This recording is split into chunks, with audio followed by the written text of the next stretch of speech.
সুষ্ঠু একটা নির্বাচন হয়। এই নির্বাচন যেন আওয়ামী সন্ত্রাসীরা কোনোভাবে বানচাল করতে না পারে।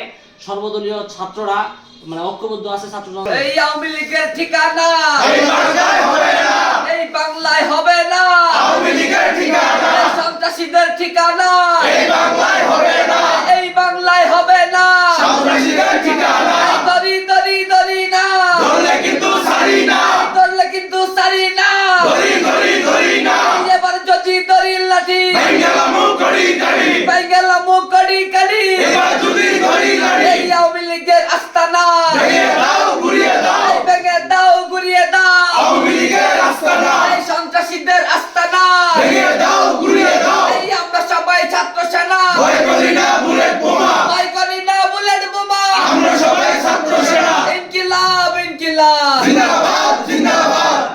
চেয়েছে, এজন্য আমরা কারো উপরে হাত তুলি নাই। কিন্তু আমরা প্রশাসনের উপরে নির্ভর ছিলাম যে প্রশাসন হয়তো বা এই সন্ত্রাসীদেরকে গ্রেফতার করবে, তাদের বিভিন্ন ধরনের যার যে শাস্তি প্রাপ্য তাকে সে শাস্তি দেবে। কিন্তু আমরা লক্ষ্য করছি প্রশাসন এখানে নীরব। আমরা যদি কোনো কিছু করতে যাই তখন সেটাকে মব বলে চালিয়ে দেওয়া হয়। হ্যাঁ, আমরা হুঁশিয়ারি করছি এই নির্বাচনের তফসিল ঘোষণার পরে মাঠে থাকবে। মব আর যাই হোক, আমরা ইনশাল্লাহ মাঠে থাকবো, যেন কোনোভাবে এই সন্ত্রাসীরা মাথা চারা দিয়ে উঠতে না পারে। আমরা সবাই মিলে ঐক্যবদ্ধ থাকবো ইনশাল্লাহ।